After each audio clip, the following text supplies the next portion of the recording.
Hello everyone, welcome back to Olive Wood. I am Pooja, new faculty in Olive Wood. और आज हम discuss करने वाले एक बहुत इंपॉर्टेंट टॉपिक जो आपको हर एक एग्ज़ाम में मदद करेगा, स्पेशली अभी जनवरी में IB ACIO का पेपर है। बहुत सारे बच्चों ने ऑब्वियस सी बात है फॉर्म फिल किया होगा और एडमिट कार्ड भी आ चुके हैं।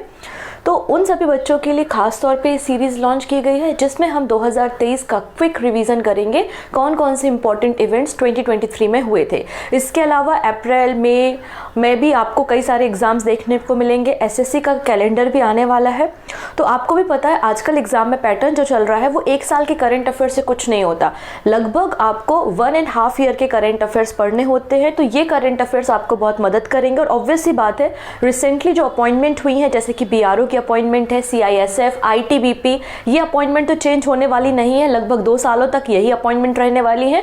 तो ये करंट अफेयर्स आप लोगों के लिए बहुत इंपॉर्टेंट है। आप 2024 में जो भी पेपर देने वाले हो सभी एग्जाम में ये करंट अफेयर्स आपको मदद करेंगे। तो आज मैं डिस्कस करूंगी पर्सन एंड न्यूज़, मतलब इंपॉर्टेंट अपॉइंटमेंट हम डिस्कस करेंगे केवल 2 कैटेगरी में। आज हम केवल 2 कैटेगरी में ही बात करेंगे। डिफेंस एंड सिक्योरिटी फोर्सेज में जो इंपॉर्टेंट अपॉइंटमेंट हुई है, जो डायरेक्टर जनरल या चेयरमैन अपॉइंट किए गए, उन पे हम डिस्कशन करेंगे। एंड गवर्नमेंट अपॉइंटमेंट, कई सारे स्टेट में गवर्नर चेंज हुए हैं, CM चेंज हुए हैं, या इंपॉर्टेंट जो ऑर्गेनाइजेशन है उनमें किसी व्यक्ति को अपॉइंट किया है, उनको हम देखेंगे। तो हमारा आज का टॉपिक आपको क्लियर हो गया होगा कि हम अपॉइंटमेंट डिस्कस करने वाले हैं 2023 की, जो डिफेंस सेक्टर और गवर्नमेंट अपॉइंटमेंट हुई हैं। क्लियर है इतनी चीज़ें? तो जल्दी से अब लिंक को शेयर कर देंगे अपने फ्रेंड्स के साथ जो लोग भी IB का पेपर दे रहे हैं। इसके अलावा आने वाले SSC, रेलवे या बैंकिंग एग्जाम की प्रिपरेशन कर रहे हैं, तो उन सभी के लिए भी ये वीडियो उतना ही यूज़फुल है, उतना ही इम्पोर्टेंट है। तो आप अपने फ्रेंड्स के साथ इसे शेयर कर सकते हैं। पहली बार चैनल पे आ रहे हो तो चैनल को सब्सक्राइब कर लो जिससे अपकमिंग क्लासेस के नोटिफिकेशन मिल सके। अब बहुत सारे बच्चों के दिमाग में एक क्वेश्चन चलने लगा होगा कि हम इसका नोट्स बना लें, क्या स्क्रीनशॉट ले लें, क्या PDF मिलेगी? तो देखो, नोट्स भी बना सकते हो। नोट्स कैसे बना सकते हो आप? मैं आपको नोट्स बनाने का तरीका भी बता देती हूँ। एक पेपर कॉपी लिया, एक टेबल बनाया, ठीक है, यहाँ पर लिख दिया डिफेंस, यहाँ पे लिख दिया डिफेंस, यहाँ पर लिख दिया पर्सन और यहाँ पर लिख दिया आपका ऑर्गेनाइजेशन कि किस ऑर्गेनाइजेशन में इन्हें अपॉइंट किया है। तो इस तरीके से आप खुद भी नोट्स बना सकते हैं क्विक रिवीजन के लिए, पहला तरीका। दूसरा तरीका ये है कि इसका PDF डाउनलोड कर लीजिए और PDF को आप बार बार रिवाइज करेंगे तो भी आपको सारे इंपॉर्टेंट अपॉइंटमेंट याद हो जाएंगे। PDF कहाँ से मिलेगी? तो देखिए ये टेलीग्राम का चैनल यहाँ पे दिख रहा है, CA बाय पूजा मैम, या फिर आप सिंपली टेलीग्राम में सर्च करेंगे current affairs with Pooja ma'am, तो भी आपको ये PDF मिल जाएगी। क्योंकि मैं करंट अफेयर्स फैकल्टी हूँ, काफ़ी सारे लंबे समय से मुझे एक्सपीरियंस है करंट अफेयर्स का। तो जो मेरे बच्चे हैं, पहले भी जो स्टूडेंट मुझसे पढ़े हुए हैं, अगर आज भी वीडियो को देख रहे हैं तो वो जानते हैं कि हम जो डेटा कंपाइल करते हैं तो डेफिनेटली वहाँ से एग्जाम में क्वेश्चन बनते हैं। तो काफ़ी सारे बच्चों का सिलेक्शन भी हुआ है इसी डेटा से। तो आइए हम शुरुआत करेंगे पर्सन इन न्यूज़। सबसे पहले बात करेंगे डिफेंस कैटेगरी में, उसके बाद हम गवर्नमेंट अपॉइंटमेंट को देखेंगे। क्लियर है? स्टार्ट कर ले। टेलीग्राम आप ज्वाइन करके PDF ले लेना। ओके, चलिए वीडियो को लास्ट तक देखना है क्योंकि लास्ट में एक क्वेश्चन भी है आप लोगों के लिए, क्वेश्चन ऑफ द डे, जिसका आंसर आप हमें कमेंट सेक्शन में दे सकते हैं। क्लियर? ओके, तो आज की सबसे इम्पॉर्टेंट जो अपॉइंटमेंट हम डिस्कस करने वाले हैं वो है नीना सिंह। नीना सिंह ये फर्स्ट वीमेन बन गई है जिन्हें as a CISF chief appoint किया है। CISF क्या होता है? Central industrial security force CISF है, जो कि मिनिस्ट्री ऑफ होम अफेयर्स, मतलब यूनियन होम मिनिस्ट्री के अंदर काम करने वाली एक ऑर्गेनाइजेशन है। इसका फॉर्मेशन 1969 में हुआ था। ठीक है, तो CISF की पहली वीमेन डायरेक्टर जनरल बन चुकी हैं नीना सिंह। और नीना सिंह का जो टेन्योर रहने वाला है वो 31 जुलाई 2024 तक रहने वाला है। तो ऑब्वियस सी बात है, जुलाई में जिनके पेपर होंगे 2024 में, आपका CGL तब तक हो जाएगा। तो ये अपॉइंटमेंट तब तक के लिए वैलिड हो गई है। ठीक है, तो Neena Singh has become the first women to be appointed the post of director general of CISF, central industrial security force. Clear? चलिए नेक्स्ट इंपॉर्टेंट अपॉइंटमेंट हम देखेंगे CRPF के डायरेक्टर जनरल के बारे में। ओके, तो ये है अनीश दयाल सिंह, इनका नाम है अनीश दयाल सिंह। इन्हें CRPF का डायरेक्टर जनरल या फिर चीफ अपॉइंट किया है। ठीक है, सीआरपीएफ का फुल फॉर्म क्या होता है? Central reserve police force. Central reserve police force CRPF है। सीआरपीएफ के नए डायरेक्टर जनरल अनीश दयाल सिंह बन गए हैं और इनका टेन्योर भी 31 दिसंबर 2024 तक रहने वाला है। तो ऑब्वियस सी बात है, पूरा 2024 यही रहने वाले हैं। तो जितने भी एग्जाम 2024 में होंगे इनका नाम ही आएगा। रिसेंटली कैबिनेट की मीटिंग हुई थी और कैबिनेट की अप्रूवल के बाद अनीश दयाल सिंह को डायरेक्टर जनरल बनाया गया है सीआरपीएफ में। ठीक है, इसके पहले क्या कर रहे थे? तो इसके पहले ये Indo Tibetan border police chief थे अनीश दयाल सिंह और इनकी अपॉइंटमेंट हो गई है as a director general CRPF में। अब यहाँ पर एक और अपॉइंटमेंट हुई है, वो है विवेक श्रीवास्तव की। विवेक श्रीवास्तव को director general fire service, civil defence and home guards पे बनाया गया है और इनका अपॉइंटमेंट 2025 तक रहेगा। मतलब ये 2025 तक डायरेक्टर जनरल रहेंगे fire services, civil defence and home guards के। इसके पहले अभी प्रेजेंटली क्या कर रहे हैं? तो ये है स्पेशल डायरेक्टर इन आईबी। तो आईबी वाले बच्चों ये अपॉइंटमेंट थोड़ा देख लो विवेक श्रीवास्तव की। ओके, चलिए हम बात कर रहे हैं अबाउट द सीआरपीएफ। तो सीआरपीएफ मतलब सेंट्रल रिजर्व पुलिस फोर्स और ये भी मिनिस्ट्री ऑफ होम अफेयर्स के अंदर काम करने वाली बॉडी है। इसका फॉर्मेशन क्राउन रूल में, जब ब्रिटिश रूल था, क्राउन रूल था, उस समय 1939 में हुआ था। लेकिन हमारे देश की आज़ादी के बाद हमने एक एक्ट पास किया, central reserve police force act पास किया। उसके बाद 1949 में ये एग्जिस्टेंस में आई है। हेडक्वार्टर कहाँ मिलेगा? न्यू दिल्ली में। मैक्सिमम जो ऑर्गेनाइजेशन है उनके हेडक्वार्टर आपको न्यू दिल्ली में ही देखने को मिलेंगे। ठीक है, कुछ नया होगा तो वो हम वहाँ पर डिस्कस कर लेंगे। ओके, अब अनीश दयाल सिंह तो सीआरपीएफ में चले गए हैं तो उनकी जगह खाली हो गई है, तो नई अपॉइंटमेंट हो गई है यहाँ पे। आईटीबीपी के चीफ बन गए हैं राहुल रसगोत्रा। राहुल रसगोत्रा आईटीबीपी के चीफ बन गए हैं, मतलब डायरेक्टर जनरल बन गए हैं। इंडो तिब्बतन बॉर्डर पुलिस, जब 1962 में इंडिया चाइना वॉर हुआ था उसके बाद डिसाइड किया गया था कि हम आईटीबीपी बनाएंगे, मतलब Indo Tibetan border police force, जो कि हिमालय माउंटेन और चाइना की जो बॉर्डर है वहाँ पर ये आपको देखने को मिलेंगे। इनका हेडक्वार्टर भी न्यू दिल्ली में है और इनकी अपॉइंटमेंट 30 सितंबर 2025 तक रहने वाली है। 2025 तक आईटीबीपी के डायरेक्टर जनरल राहुल जी रहेंगे। तो तीनों इंपॉर्टेंट ऑर्गेनाइजेशन हमने देख ली। नेक्स्ट बात करते हैं अबाउट द बीआरओ। बीआरओ हमेशा न्यूज़ में रहता है। बॉर्डर रोड ऑर्गेनाइजेशन, जो हमारे बॉर्डर एरिया है, नदर्न ईस्टर्न जो बॉर्डर है वहाँ पे जितना भी इंफ्रास्ट्रक्चर का काम है, रोड कंस्ट्रक्ट करनी है, ब्रिज कंस्ट्रक्ट करने, तो वो सारा काम कौन करता है? ऑब्वियस सी बात है, बीआरओ करता है। ठीक है, पंडित जवाहरलाल नेहरू जी के द्वारा इसे सेटअप किया गया था 1960 में।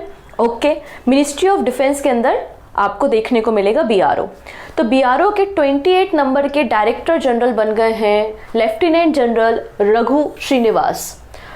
लेफ्टिनेंट जनरल रघु श्रीनिवास, इन्होंने किसे सक्सीड किया है? लेफ्टिनेंट जनरल राजीव चौधरी को रिप्लेस किया है और 28 नंबर के डायरेक्टर जनरल बन गए हैं बीआरओ, बॉर्डर रोड ऑर्गेनाइजेशन के।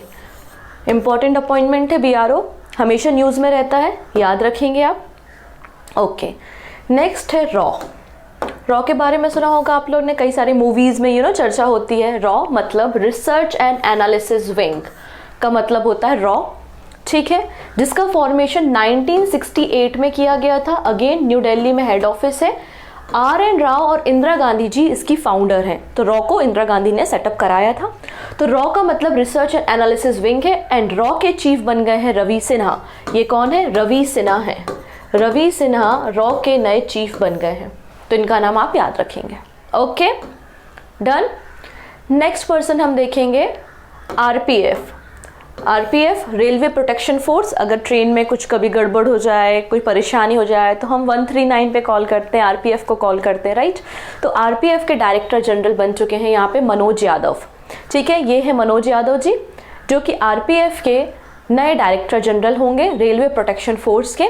अगेन कैबिनेट कमेटी की जो मीटिंग हुई थी उनके द्वारा ये अप्रूवल लिया गया है। ओके, और इनका जो टेन्योर है वो 31 जुलाई 2025 तक रहने वाला है। 31 जुलाई 2025 तक आरपीएफ के डायरेक्टर जनरल रहने वाले हैं मनोज यादव जी। डन। ओके, अगले पर्सन जो हैं इंडियन कोस्ट गार्ड के डायरेक्टर जनरल। ठीक ठीक है, हमारी कोस्टल बाउंड्री काफ़ी बड़ी है, आप सभी को भी पता है। तो कोस्टल बाउंड्री जो कोस्टल बाउंड्री है उसको प्रोटेक्ट करने का काम कौन करता है? इंडियन कोस्टल गार्ड करते हैं। सो इंडियन कोस्ट गार्ड के डायरेक्टर जनरल अपॉइंट हो गए हैं राकेश पाल, और ये 25 नंबर के डायरेक्टर जनरल हैं। इनका नाम है राकेश पाल। ठीक है, इनका नाम क्या है? राकेश पाल है। अगर हम बात करें इंडियन कोस्ट गार्ड कब बना था, तो 1978 में इसका फॉर्मेशन किया गया था। हमारी कोस्टल बाउंड्री को प्रोटेक्ट करने का काम इंडियन कोस्ट गार्ड करते हैं। डन इतनी चीज़ें। चलिए नेक्स्ट बात करते हैं अबाउट द सीबीआई। सीबीआई हमेशा ये छापे मारती रहती है, अक्सर आप देखते हैं सीबीआई के बारे में। ठीक है, तो सीबीआई के नए डायरेक्टर बन गए हैं प्रवीण सूद। ये है प्रवीण सूद, और सीबीआई के नए डायरेक्टर इन्हें अपॉइंट किया गया है for the period of 2 years। तो 2 साल तक सीबीआई के नए डायरेक्टर रहेंगे प्रवीण सूद। ठीक है, इनका जो टेन्योर है, अगर हम बात करें इन्होंने किसे रिप्लेस किया है, तो इन्होंने रिप्लेस किया है सुबोध जायसवाल को, क्योंकि सुबोध जायसवाल जी का रिटायरमेंट 25 मई 2023 को हो गया था। उसके बाद प्रवीण सूद सीबीआई के नए डायरेक्टर जनरल बन गए हैं, नए डायरेक्टर बन गए हैं। ठीक है, सीबीआई का फॉर्मेशन 1963 में हुआ था। ओके, अब नेक्स्ट जो 3 पर्सन्स के बारे में बता रही हूँ वो है वीवीआईपी पर्सन, क्योंकि अक्सर इनके बारे में एग्जाम में क्वेश्चन पूछा जाता है। Vice chief of naval staff, vice chief of army staff और vice chief of air force staff. ठीक है, तो इन तीनों के बारे में साथ में एक ही साथ बता देती हूँ। ओके, सबसे पहले बात करेंगे vice chief of army staff के बारे में। तो lieutenant general Suchindra Kumar, lieutenant general Suchindra Kumar vice chief of army staff बन गए हैं। ठीक है, वहीं अगर आप बात करें एयर मार्शल अमरप्रीत सिंह, ये vice chief of air staff बन गए हैं। तो एयर स्टाफ कौन बने हैं? अमरप्रीत सिंह। और वहीं अगर हम बात करें आर्मी स्टाफ कौन बने हैं, तो सुचिंदर कुमार बन गए हैं। अब बच गया नेवल स्टाफ। तो यहाँ पे देखिएगा अभी प्रेजेंट में तो हमारे जो vice chief of naval staff है वो आर हरि कुमार है, लेकिन आर हरि कुमार का जो टेन्योर है वो 30 अप्रैल को खत्म। ठीक है, तो अब इनकी जगह कौन आ रहा है? दिनेश के त्रिपाठी। तो दिनेश के त्रिपाठी आर हरि कुमार को रिप्लेस करेंगे। दिनेश के Tripathi new vice chief of naval staff होंगे। ठीक है, new vice chief of naval staff का नाम आपको याद रखना है, दिनेश के त्रिपाठी। डन। ओके, कोई दिक्कत यहाँ तक? कुछ और बातें देख लेते हैं डिफेंस से रिलेटेड। ये इंपॉर्टेंट पर्सन है, इनका नाम है कैप्टन सैलजा धामी। ठीक है, ये पहली ऐसी वीमेन बन गई हैं जो हेड कर रही हैं front line combat unit in Indian air force. मतलब इंडियन एयरफोर्स का जो लड़ाकू यूनिट है उसको लीड करने वाली, हेड करने वाली पहली फीमेल बन गई है captain Selja Dhami. Western sector जो पाकिस्तान को फेस करता है वहां के कॉम्बैट यूनिट को लीड करने वाली है। तो सैलजा धामी का नाम याद रखना है, captain Selja Dhami. Done. Okay, now बात करते हैं एसपीजी के बारे में। एसपीजी मतलब होता है स्पेशल प्रोटेक्शन ग्रुप। आप लोगों ने देखा होगा जब प्राइम मिनिस्टर कहीं जाते हैं तो उनके साथ कई सारे ब्लैक कोट में कमांडोज या ब्लैक कोट में आपको ऑफिसर्स दिखते हैं, वो सब एसपीजी कमांडर्स होते हैं। और बेसिकली प्राइम मिनिस्टर की सिक्योरिटी का ध्यान रखने का काम एसपीजी का होता है।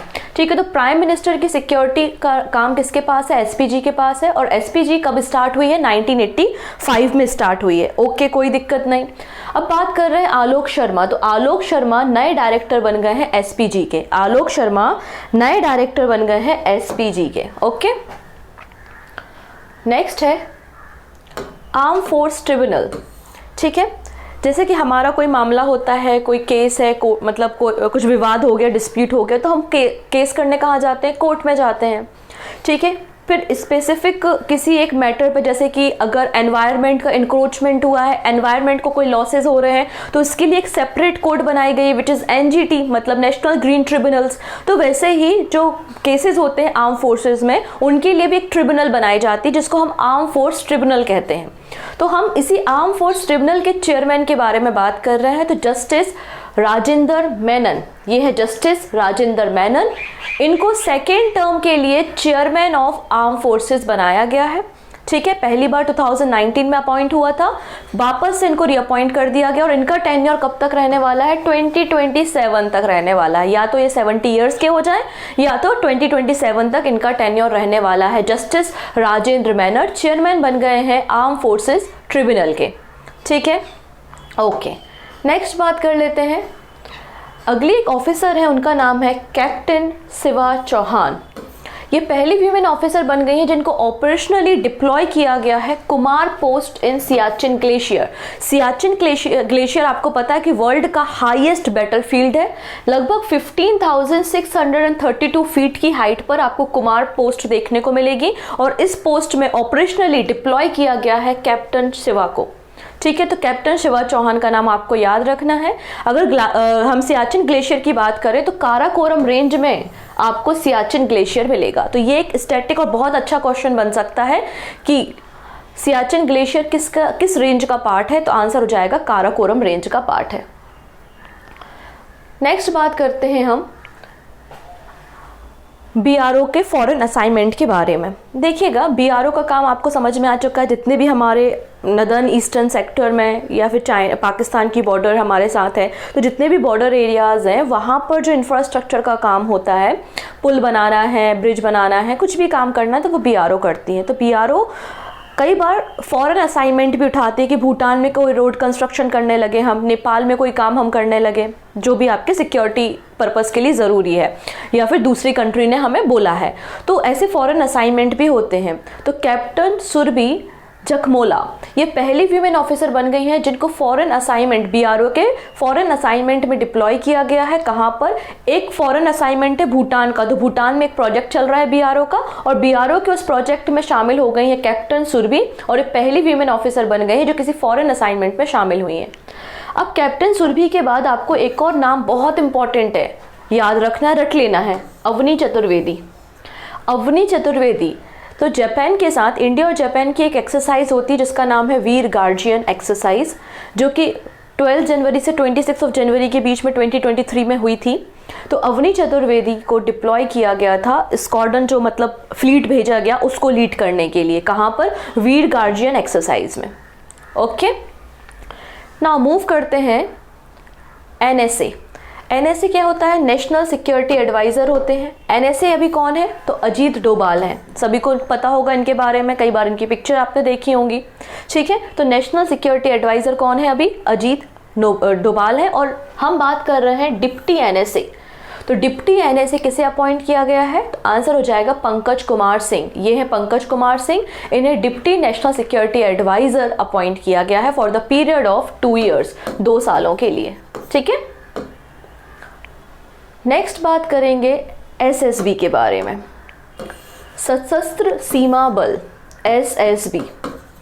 तो एसएसबी की डायरेक्टर जनरल बन गई हैं आईपीएस ऑफिसर रश्मि शुक्ला। ये रश्मि शुक्ला जी हैं और ये एसएसबी की डायरेक्टर जनरल बन गई हैं। ठीक है, इनका टेन्योर 2024 जून 2024 तक रहने वाला है। क्लियर? एसएसबी का head office again new Delhi में मिलेगा और 1963 में इस बॉडी का फॉर्मेशन हुआ है। तो एसएसबी की हेड कौन बन गई है? रश्मि शुक्ला बन गई हैं। इनका नाम आपको याद रखना है। डन।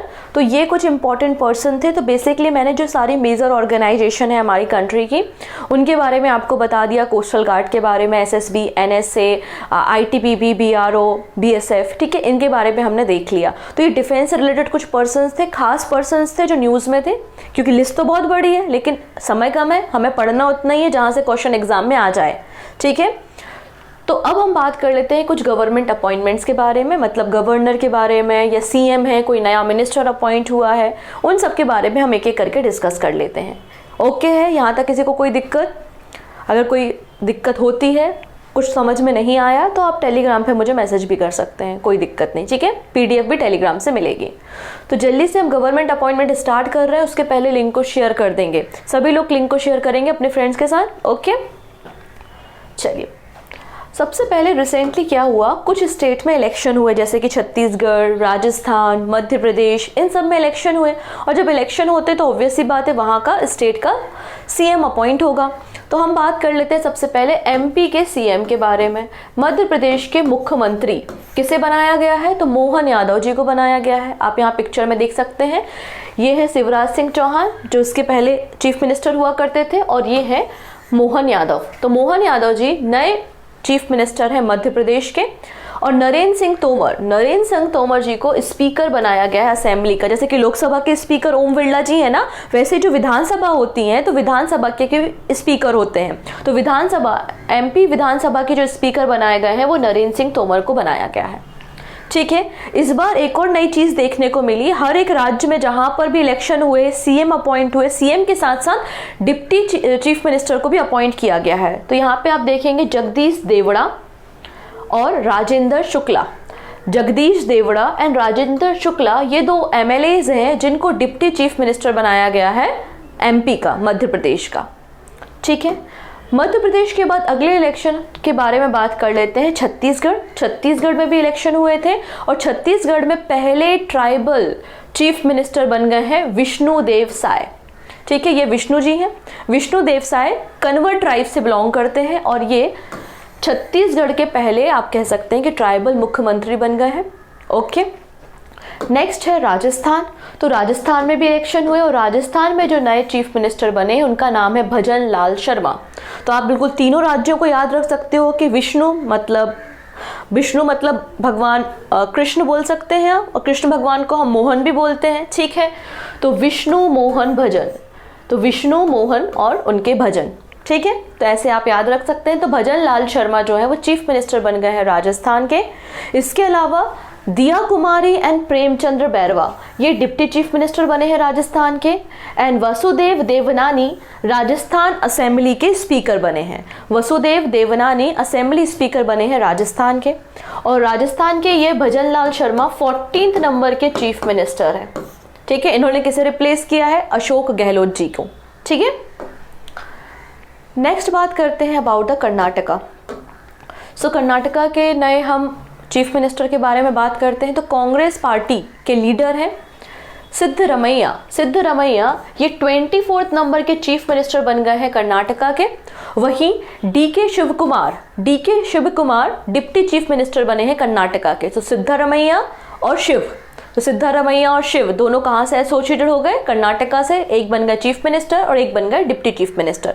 कांग्रेस पार्टी की जीत हुई थी कर्नाटका में। ठीक है, ओके, नेक्स्ट बात कर लेते हैं। अब यहाँ पे कैबिनेट की भी कुछ समय पहले रिशफलिंग हुई थी। रिशफलिंग होना मतलब पोर्टफोलियो चेंज करना मिनिस्टर्स के।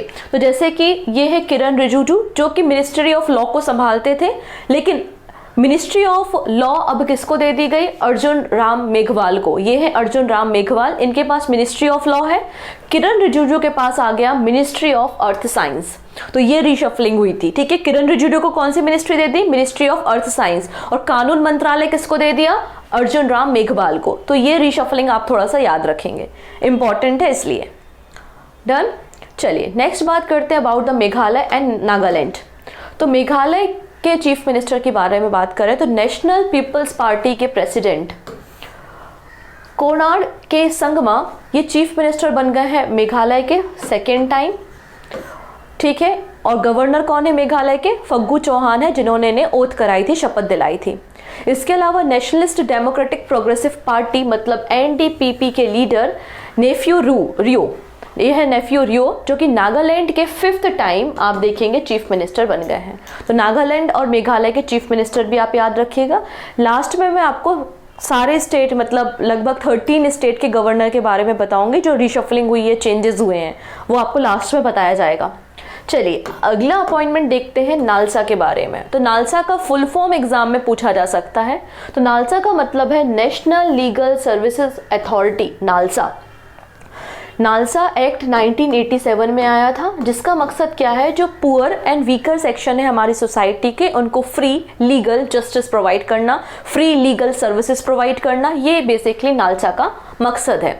ठीक है, तो नालसा के अगर हम बात करें चेयरमैन के बारे में, एग्जीक्यूटिव चेयरमैन, तो प्रेसिडेंट के द्वारा रिसेंटली जस्टिस संजीव खन्ना का नाम दिया है, क्योंकि ये सीनियर मोस्ट जज है सुप्रीम कोर्ट के, जो कि नालसा के एग्जीक्यूटिव चेयरमैन होंगे। ठीक है, नालसा क्लियर है, national legal services authority NALSA. Next बात करते हैं बीएसई चेयरमैन। बीएसई मतलब बॉम्बे स्टॉक एक्सचेंज, जो कि इंडिया का पहला एंड लार्जेस्ट स्टॉक मार्केट है। 1875 में इसका फॉर्मेशन हुआ था। तो सेबी ने रिसेंटली प्रमोद अग्रवाल को अपॉइंट किया है as a BSE chairman. SEBI मतलब security and exchange board of India होता है। तो सेबी ने रिसेंटली अप्रूवल दिया था और प्रमोद अग्रवाल जी को BSE का चेयरमैन अपॉइंट किया है, ठीक है। और इनका जो टेन्योर शुरू होने वाला है, अभी हुआ नहीं है, 17 जनवरी 2024, अभी कुछ दिन बाद इनका टेन्योर शुरू होने वाला है, ठीक है। प्रमोद अग्रवाल का नाम आपको याद रखना है। नेक्स्ट बात करेंगे IRCTC के बारे में। जब भी हम रेलवे टिकट करते हैं, रेलवे में हमको कुछ खाना मंगाना है, तो हम जनरली किसके बारे में बात करते हैं? IRCTC के बारे में बात करते हैं। So Indian railway catering and tourism corporation, IRCTC, ठीक है। इसके नए CMD बनाए गए हैं संजय कुमार जैन, ठीक है। संजय कुमार जैन साहब जो हैं वो आपके CMD देखने को मिलेंगे। न्यू दिल्ली में आपको मिल जाएगा इसका हेडक्वार्टर। 1999 में इसका फॉर्मेशन हुआ था, ओके। अब इनको आपने देखा होगा कई सारी मूवीज़ में। एक मूवी आई थी न्यूटन, उसमें भी थे। राजकुमार राव इनका नाम है, एक्टर हैं, और इलेक्शन कमीशन के द्वारा इन्हें नेशनल आइकन बनाया गया है। बेसिकली इलेक्शन कमीशन ऐसे कोई फेमस पर्सनालिटी को अपना आइकन, नेशनल आइकन बनाती है, जिससे वो प्रमोट कर सके और लोगों को इनकरेज करें कि वो आओ आप और वोटिंग में पार्टिसिपेट करो, मतलब वोट देना आपका राइट है, आप आओ और वोटिंग में पार्टिसिपेट करो। तो इलेक्शन कमीशन के द्वारा राजकुमार राव को नेशनल आइकन अपॉइंट किया है।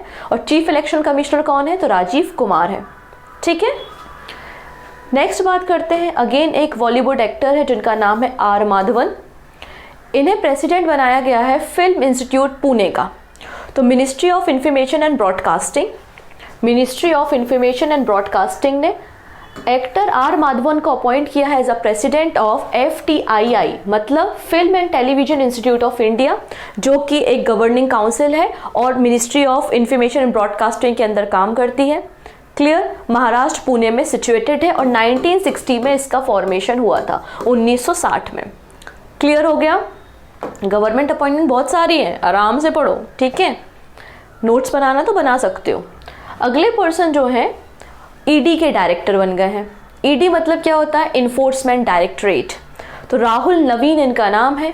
इंडियन रेवेन्यू सर्विसेज के ऑफिसर है राहुल नवीन, और ये डायरेक्टर इंचार्ज बने हैं ED मतलब इन्फोर्समेंट डायरेक्टरेट में, ठीक है। इतनी चीज़ें। अगर हम ED की बात करें तो अगेन इसका हेडक्वार्टर भी आपको न्यू दिल्ली में मिलेगा और 1956 में इस बॉडी का फॉर्मेशन होता है। मिनिस्ट्री ऑफ फाइनेंस के अंदर काम करने वाली बॉडी जो है ED है, ठीक है। ED के बाद बात करते हैं प्राइम मिनिस्टर नरेंद्र मोदी जी के एडवाइज़र मतलब सलाहकार। एक अच्छा सलाहकार बहुत ज़्यादा ज़रूरी होता है। क्लियर? आपकी लाइफ में भी कई सारे सलाहकार होंगे, लेकिन आपको सिलेक्ट करना है कि अच्छा सलाहकार कौन है, ठीक है। तो हम बात कर रहे हैं प्राइम मिनिस्टर मोदी के एडवाइज़र के बारे में।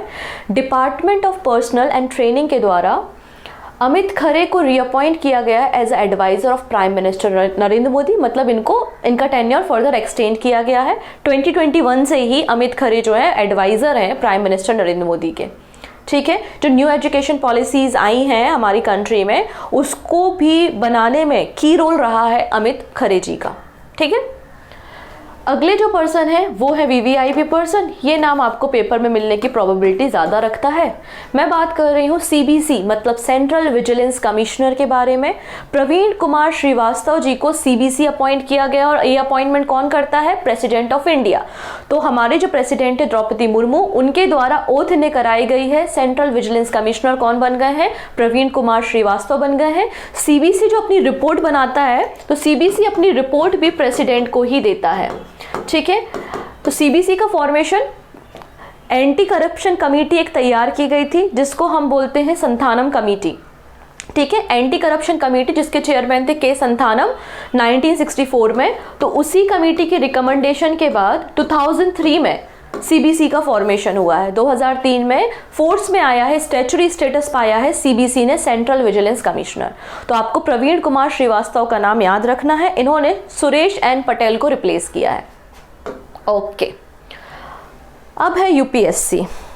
बहुत सारे स्टूडेंट ऐसे भी हो सकते हैं जो UPSC की प्रिपरेशन करने के बारे में सोच रहे हैं, तो UPSC के चेयरमैन जान लेते हैं। UPSC के चेयरमैन बन गए हैं मनोज सोनी। ये मनोज सोनी साहब है और इन्होंने शपथ ली है, ओथ की है UPSC के चेयरमैन की तरह। UPSC का फुल फॉर्म क्या होता है? यूनियन पब्लिक सर्विस कमीशन, ठीक है। UPSC के बारे में आपको इन्फॉर्मेशन हमारे कॉन्स्टिट्यूशन के आर्टिकल नंबर 315 में मिल जाएगी। इसमें एक चेयरमैन होता है जिसको प्रेसिडेंट ऑफ इंडिया के द्वारा अपॉइंट किया जाता है। मैक्सिमम अगर देखा जाए तो एज लिमिट है 65 ईयर्स। ठीक है, ओके। चलिए, अभी तक हमने बात की थी नरेंद्र सिंह तोमर जी के बारे में कि एमपी के असेंबली के स्पीकर बन गए हैं। अभी हम बात कर रहे हैं उड़ीसा स्टेट के बारे में। उड़ीसा स्टेट की जो असेंबली थी वो काफ़ी समय से उसमें स्पीकर नहीं थे, पोजीशन खाली थी, और पहली फीमेल बन गई है प्रमिला मलिक, जो कि स्पीकर बन गई है उड़ीसा असेंबली की। तो कोई भी चीज़ या कोई भी घटना पहली बार होती है तो वो अपने आप में इम्पॉर्टेंट हो जाती है। इनफैक्ट जो भी स्टूडेंट उड़ीसा स्टेट से हैं और वो अपने स्टेट एग्जाम को दे रहे हैं तो उनके लिए तो खास तौर पे बहुत इंपॉर्टेंट हो जाएगा। ठीक है, तो मैं बात कर रही हूँ प्रमिला मलिक के बारे में, जो कि बीजू जनता दल से बिलोंग करती है और फर्स्ट वीमेन स्पीकर बन गई है ये उड़ीसा असेंबली की। बस इतना ही आपको याद रखना है, बाकी ज़्यादा पढ़ने की ज़रूरत नहीं है। चलिए, अब बात कर लेते हैं यहाँ पे ऑडिट ब्यूरो ऑफ सर्कुलेशन के बारे में। ऑडिट ब्यूरो ऑफ सर्कुलेशन के नए चेयरमैन अपॉइंट हुए हैं श्रीनिवासन के स्वामी। ये है श्रीनिवासन के स्वामी, जिन्हें चेयरमैन बनाया गया है ऑडिट ब्यूरो ऑफ सर्कुलेशन का फॉर 2023-24, 2023 से 2024 के बीच में। अगर हम बात करें ऑडिट ब्यूरो ऑफ सर्कुलेशन का फॉर्मेशन 1948 में होता है और हेडक्वार्टर इसका आपको मुंबई में देखने को मिलेगा। हेडक्वार्टर कहाँ मिलेगा? मुंबई में आपको देखने को मिलेगा। नेक्स्ट है सीबीडीटी। सीबीडीटी का मतलब क्या होता है? Central board of direct tax. ठीक है, तो central board of direct taxes के जो चेयरमैन है उनका टेन्योर फर्दर एक्सटेंड किया गया है और नितिन गुप्ता जी का टेन्योर बढ़ाकर जून 2024 तक कर दिया है। तो जून 2024 तक सीबीडीटी के चेयरमैन कौन रहने वाले हैं? नितिन गुप्ता जी रहने वाले हैं। सीबीडीटी का फुल फॉर्म आपको क्लियर हो चुका है, central board of direct tax. ठीक है, तो सीबीडीटी एक स्टैच्यूटरी बॉडी है। 1963 में एक एक्ट पास करते हुए इस बॉडी का फॉर्मेशन किया है और मिनिस्ट्री ऑफ फाइनेंस के अंदर काम करने वाली बॉडी का नाम सीबीडीटी है। ठीक है, जो कि स्टेट गवर्नमेंट को या फिर आप कह सकते हैं कि गवर्नमेंट को सजेस्ट करती है टैक्सेस में चेंज करने के लिए।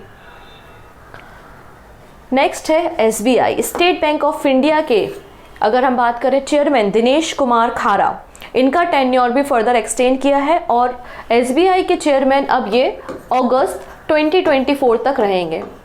ठीक है, तो गवर्नमेंट ऑफ इंडिया के द्वारा एसबीआई के चेयरमैन दिनेश खारा जी का टेन्योर बढ़ा दिया गया है अगस्त 2024 तक के लिए। ठीक है, एसबीआई का पुराना नाम आप सभी को पता है इंपीरियल बैंक ऑफ इंडिया था 1921 में, और 1955 में जब state bank of India act पास हुआ तो एसबीआई का फॉर्मेशन हुआ 1 जुलाई 1955 में। अगली पर्सन है रेलवे बोर्ड की चेयरपर्सन। ठीक है, इनका नाम है Jaya Verma. Jaya Verma first women CEO बन गई हैं chairman of the railway board. ठीक है, जया वर्मा को रेलवे बोर्ड की पहली महिला सीईओ अध्यक्ष नियुक्त किया गया है। तो अपने आप में इंपॉर्टेंट है क्योंकि फर्स्ट कोई चीज़ होती है जैसे कि सोमा मंडल का नाम कितने सारे एग्जाम में अलग अलग पेपर में अलग अलग बॉडी के एग्जाम्स में पूछा गया था, क्योंकि सोमा मंडल पहली थी जो सेल की हेड बनी थी। वैसे ही ये भी पहली ही है, इसलिए इनका नाम भी पूछा जा सकता है जया वर्मा। इन्होंने अनिल कुमार लाहौती को रिप्लेस किया है। रेलवे बोर्ड का फॉर्मेशन 1905 में हुआ था, मिनिस्ट्री ऑफ रेलवे के अंदर काम करने वाली बॉडी है। अगली पर्सन है वसुधा गुप्ता। ये है वसुधा गुप्ता जी, देखो कुछ लिख रही हैं क्योंकि आकाशवाणी में काम करती हैं। ठीक है, तो वसुधा गुप्ता प्रिंसिपल डायरेक्टर जनरल बन गई हैं Akashvani and news services division की। आकाशवाणी की डायरेक्टर जनरल कौन बन गई हैं? वसुधा गुप्ता। इसके पहले पीटीआई की भी चेयरमैन रह चुकी हैं, लेकिन फिलहाल हम बात कर रहे हैं कि वसुधा गुप्ता आकाशवाणी की डायरेक्टर जनरल बन गई हैं। चलिए, अब ऐसा कोई भी स्टूडेंट नहीं होता, अगर आप गवर्नमेंट एग्जाम की तैयारी कर रहे हो तो आपने पीआईबी की न्यूज़ डेफिनेटली पढ़ी होगी, क्योंकि मैं भी जब करंट अफेयर्स कंपाइल करती हूँ तो मैक्सिमम मतलब 60 से 70% जो न्यूज़ होती है वो पीआईबी की ही होती है। तो हम बात कर रहे हैं पीआईबी मतलब प्रेस इंफॉर्मेशन ब्यूरो के बारे में। तो पीआईबी के प्रिंसिपल डायरेक्टर जनरल बन गए हैं मनीष देसाई। इनका नाम है मनीष देसाई और इन्हें प्रिंसिपल डायरेक्टर जनरल बनाया गया है प्रेस इंफॉर्मेशन ब्यूरो का। ठीक है, इन्होंने राजेश मल्होत्रा को रिप्लेस किया है। पीआईबी का फॉर्मेशन अगर हम बात करें 1919 में शिमला में हुआ था under the ministry of home affairs. PIB के बाद आता है पीटीआई। पीटीआई के बारे में भी सुना होगा, इनकी न्यूज़ भी हम कंपाइल करते हैं। Press trust of India. Press trust of India के नए चेयरमैन कौन बने हैं? के एन सांत। ठीक है, के शांत जो हैं ये नए पीटीआई के चेयरमैन बन गए हैं for the period of 1 year, तो इनका नाम आपको याद रखना है। पीटीआई के बारे में अगर हम बात करें, सेकेंड टाइम पीटीआई के चेयरमैन बन रहे हैं। तो PTI press trust of India country का largest and oldest private news agency है। ठीक है, पीटीआई 1947 में इसका फॉर्मेशन 1947 मतलब इंडिपेंडेंस के 2 वीक्स आफ्टर इसका फॉर्मेशन हुआ था। फंक्शनिंग 1949 से कर रहा है। नेक्स्ट बात करते हैं सीबीआईसी के चेयरमैन। अभी सीबीआईसी क्या है? सीबीआईसी का मतलब होता है central board of indirect taxes and custom. हुआ क्या था 1963 में central board of revenue act पास हुआ था और फिर 1964 में हमने क्या किया, 1964 में सेंट्रल बोर्ड ऑफ रेवेन्यू जो है वो स्प्लिट कर दिया और 2 बॉडी बनी, एक बनी सीबीडीटी डायरेक्ट टैक्स वाली और एक इनडायरेक्ट टैक्स एंड कस्टम वाली। ठीक है, तो हमने क्या किया, बेसिकली जो सेंट्रल बोर्ड ऑफ रेवेन्यू था उसको 2 टुकड़े कर दिए, एक डायरेक्ट टैक्सेस के लिए, एक इनडायरेक्ट टैक्सेस के लिए। तो ये इनडायरेक्ट वाली है, custom and indirect tax. CBIC के चेयरमैन कौन बन गए हैं? संजय कुमार अग्रवाल। इन्होंने विवेक जौहरी को रिप्लेस किया है। तो संजय कुमार अग्रवाल का नाम आपको याद रखना है। ठीक है, हो जाएगा याद। नेक्स्ट बात करते हैं एनजीटी, वेरी इंपॉर्टेंट, इसके सामने लिखेंगे इंपॉर्टेंट। हालांकि सारी न्यूज़ मैंने इंपॉर्टेंट ही कंपाइल की है, लेकिन उस इंपॉर्टेंट में से भी और इम्पॉर्टेंट कौन सा है तो वो ये है एनजीटी, नेशनल ग्रीन ट्रिब्यूनल, जो कि 2010 में बना था। ठीक है, तो एनजीटी के नए चेयरमैन बने हैं जस्टिस प्रकाश श्रीवास्तव। ठीक है, जस्टिस प्रकाश श्रीवास्तव एनजीटी के नए चेयरमैन बन गए हैं। इसके पहले chief justice of Kolkata high court रह चुके हैं। ठीक है, इन्होंने आदर्श कुमार गोयल को रिप्लेस किया है। आपको इनका नाम प्रकाश श्रीवास्तव का नाम डेफिनेटली याद रखना, एनजीटी। याद कैसे रख सकते हो? एनजीटी का काम क्या है कि कोई कंस्ट्रक्शन हो रहा है, कोई कंपनी कुछ काम कर रही है या गवर्नमेंट कुछ काम कर रही है, अगर वाइल्ड लाइफ सेंचुरीज या फिर एनवायरनमेंट को नुकसान हो रहा है तो ये लोग एक्शन लेते हैं, क्योंकि एनवायरनमेंट ज़रूरी है। एनवायरनमेंट रहेगा तो ही तो प्रकाश आएगा, ऐसा आप देख लीजिए। जैसा भी आपको लिंक करना आप लिंक कीजिए, लेकिन इसे याद करना है। जस्टिस प्रकाश श्रीवास्तव चेयरमैन बन गए हैं एनजीटी के। ठीक है, नेशनल ग्रीन ट्रिब्यूनल 2010 में बना था। एक चेयरमैन होता है, कुछ जुडिशियल मेंबर होते हैं, कुछ एक्सपर्ट मेंबर होते हैं। ठीक है, इनका जो ऑफिस होता है, मतलब इनका जो टेन्योर होता है वो 5 ईयर्स का होता है और रीअपॉइंटमेंट नहीं होती, वापस से नियुक्ति नहीं होती, मतलब वापस से ये रीअपॉइंट नहीं हो सकता एनजीटी में। ठीक है, इतनी चीजें ओके। अगले पर्सन है उदय। उदय मतलब unique identification authority of India. जब आधार कार्ड आपने देखा होगा, हमारे आधार कार्ड को बनाने वाली जो बॉडी है वो उडई है ना, unique identification authority of India, जिसका फॉर्मेशन 2016 आधार एक्ट के अंतर्गत हुआ था। Ministry of electronics and information technology के अंदर काम करने वाली बॉडी है। ठीक है, तो गवर्नमेंट ऑफ इंडिया ने उडई के सीईओ का टेन्योर 1 ईयर के लिए एक्सटेंड कर दिया है। तो उडई के सीईओ कौन है? अमित अग्रवाल है। इनका टेन्योर 2 नवंबर 2024 तक रहने वाला है। ठीक है, नेक्स्ट बात करते हैं हम भारत डायनेमिक्स। आपने सुना होगा डिफेंस के सेक्टर में काम करने वाली बॉडी है ये, मिनिस्ट्री ऑफ डिफेंस के द्वारा ही अपॉइंटमेंट भी की जाती है। तो भारत डायनेमिक्स के नए सीएमडी बनाए गए हैं ए माधव राव। ए माधव राव को नया सीएमडी बनाया गया है भारत डायनेमिक्स का, और मिनिस्ट्री ऑफ डिफेंस ने अपॉइंटमेंट की है। भारत डायनेमिक्स का फॉर्मेशन 1970 में हुआ था और हैदराबाद में इसका हेड ऑफिस है। ठीक है, हैदराबाद में आपको हेड क्वार्टर देखने को मिल जाएगा। डन। नेक्स्ट बात करेंगे सॉलिसिटर जनरल ऑफ इंडिया के बारे में। देखिएगा, जैसे हमको कोई परेशानी है, कोई समस्या है, तो हम एक लॉयर के पास, एक एडवोकेट के पास जाते हैं। जनरली ऐसा ही होता है ना, हमारी समस्या है तो वो सुन लेगा।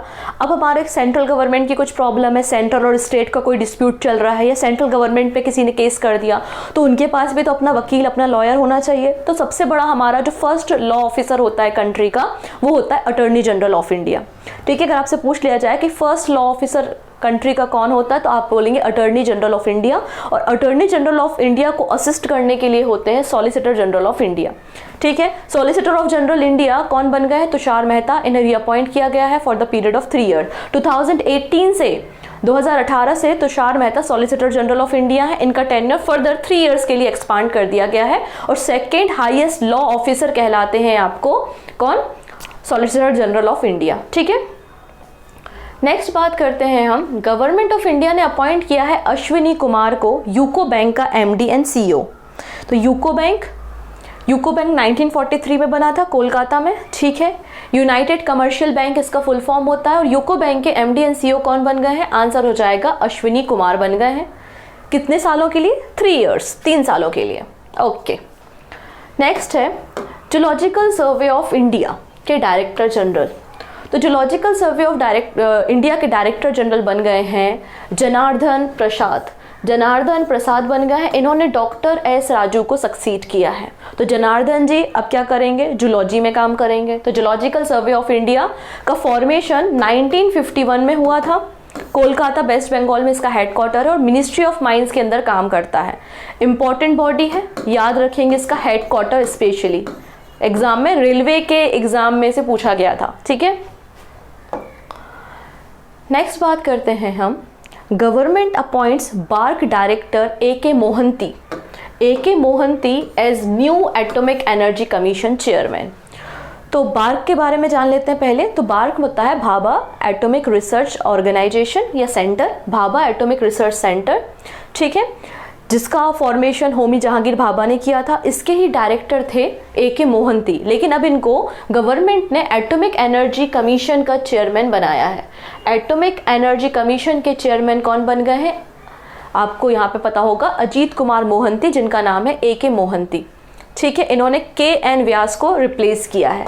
ओके, अगली पर्सन है सीसीआई की चेयरमैन, जिनका नाम है रवनीत कौर। ये है रवनीत कौर। सीसीआई मतलब क्या होता है?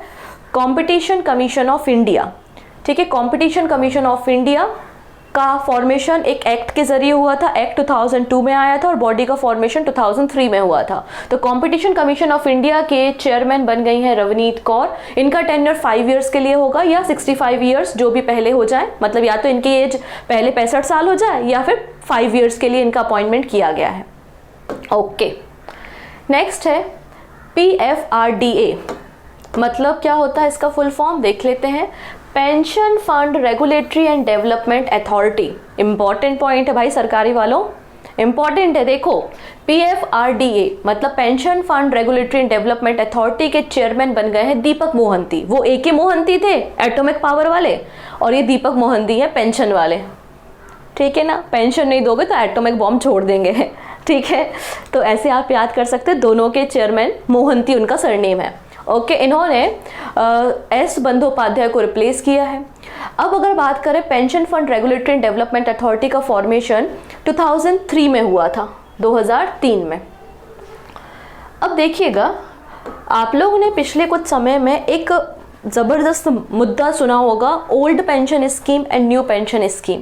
काफ़ी सारे स्टेट ने तो न्यू पेंशन स्कीम को बोला कि नहीं नहीं, हम तो ओल्ड पेंशन स्कीम पे ही काम करेंगे, जैसे कि राजस्थान, छत्तीसगढ़, झारखंड, पंजाब एटसेट्रा, ठीक है। तो यहाँ पर निर्मला सीतारमन जो हमारी फाइनेंस मिनिस्टर हैं, उन्होंने कमेटी का फॉर्मेशन किया रिव्यू करने न्यू पेंशन सिस्टम को।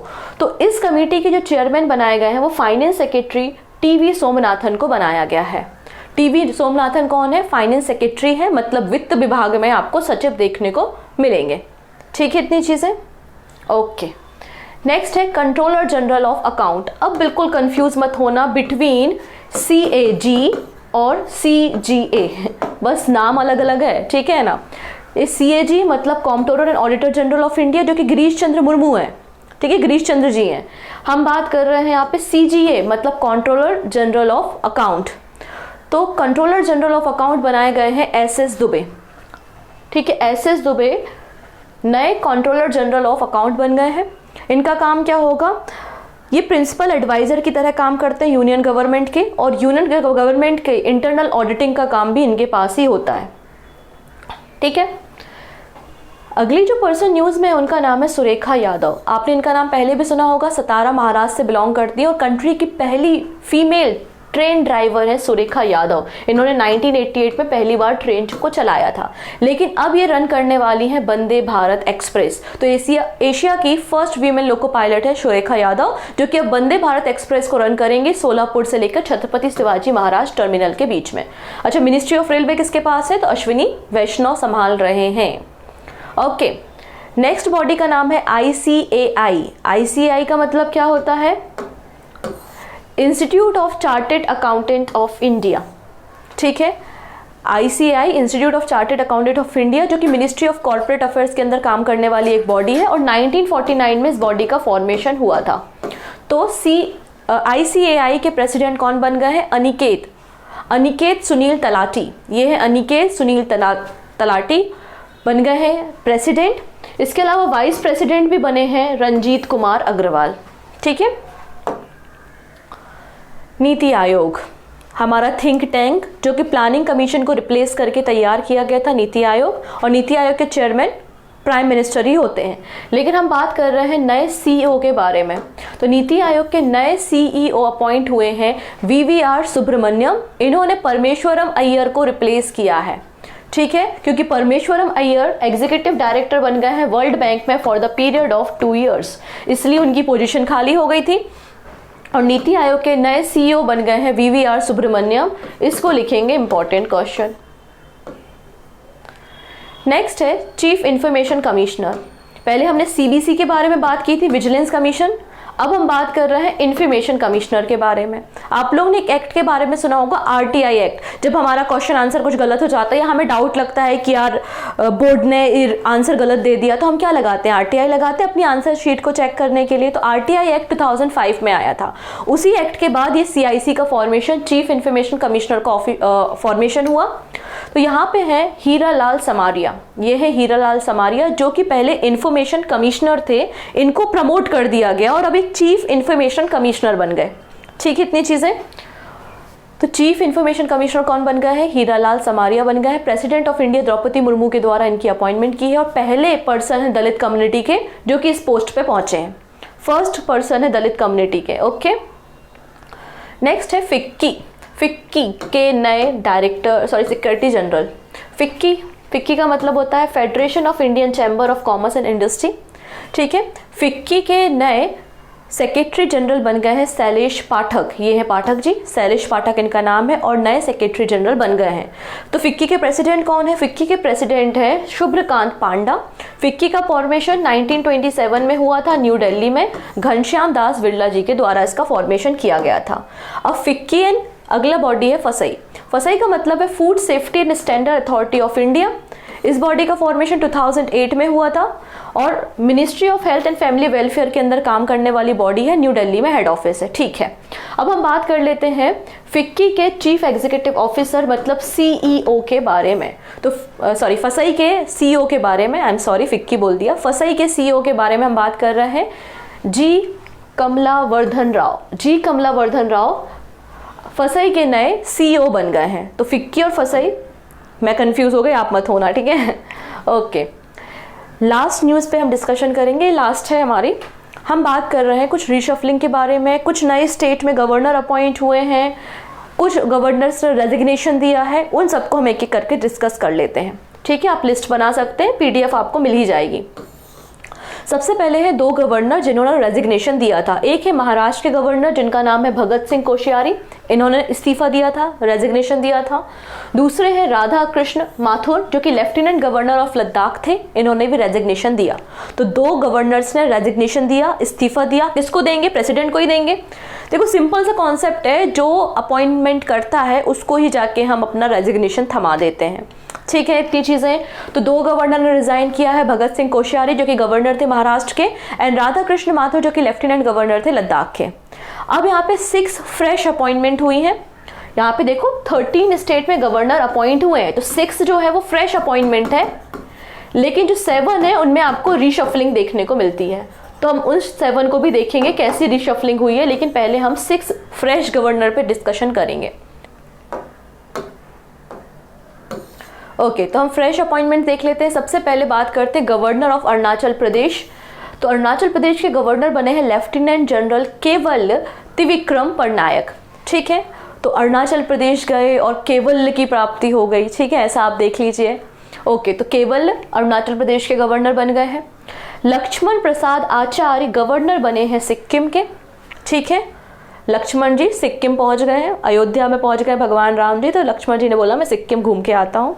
किसी भी चीज़ को मतलब आप इतना सीरियस मत लेना, वो मजाक के लिए हम बोलते हैं क्योंकि जिससे आपको चीज़ें बस याद हो जाएं। ठीक है। नेक्स्ट है CP Radhakrishnan governor of Jharkhand बनाए गए हैं। तो राधाकृष्ण जी पहुंच गए हैं झारखंड। शिव प्रताप शुक्ला गवर्नर बने हिमाचल प्रदेश, और शिव जी कहाँ पहुंच गए? हिमाचल प्रदेश। तो अयोध्या में पहुंचे राम जी, लक्ष्मण जी पहुंचे सिक्किम में, राधा कृष्ण पहुंच गए झारखंड में, और शिव जी पहुंच गए हिमाचल प्रदेश में। तो ये आपके गवर्नर्स हो गए, ठीक है। ओके, नेक्स्ट है एस अब्दुल नाजीर, ये गवर्नर ऑफ आंध्र प्रदेश बने हैं, ठीक है, गवर्नर ऑफ आंध्र प्रदेश बने हैं। गुलाब चंद्र कटारिया गवर्नर ऑफ आसाम, आसाम में पहुंचे हैं गुलाब लेके, ठीक है। अब 7 जो गवर्नर्स हैं उनमें थोड़ा सा रिशफलिंग हुआ है, देख लेते हैं। जैसे कि विश्वभूषण हरिचंद्रन गवर्नर ऑफ आंध्र प्रदेश को अपॉइंट किया गया है as a governor of Chhattisgarh, क्योंकि इसके पहले गवर्नर जो छत्तीसगढ़ की थी वो अनुसुईया उइके थी। तो अनुसुईया उइके की जगह विश्वभूषण हरिचंद्रन को नया गवर्नर बना दिया छत्तीसगढ़ का, और अनुसुईया उइके को पहुंचा दिया कहाँ पे? मणिपुर। तो अनुसुईया उइके पहुंच गई है मणिपुर, और विश्वभूषण हरिचंद्रन जो कि आंध्र प्रदेश के गवर्नर थे उनको पहुंचा दिया गया है कहाँ पे? छत्तीसगढ़। और आंध्र प्रदेश के गवर्नर तो अब्दुल साहब बनी गए हैं, ठीक है। नेक्स्ट है एल गेंसेन गवर्नर ऑफ मणिपुर थे, इन्हें गवर्नर ऑफ नागालैंड बना दिया गया है, पड़ोस में ही शिफ्ट कर दिया, मणिपुर से नागालैंड भेज दिया और मणिपुर में भेज दिया अनुसुईया उइके को, ठीक है। नेक्स्ट है फग्गू चौहान, इंपॉर्टेंट अपॉइंटमेंट। फग्गू चौहान जो कि गवर्नर थे बिहार के, इनको पहुंचा दिया गया गवर्नर ऑफ मेघालय। तो फग्गू चौहान जो कि गवर्नर ऑफ बिहार थे, इनको अपॉइंट किया गया है as a governor of Meghalaya, ठीक है।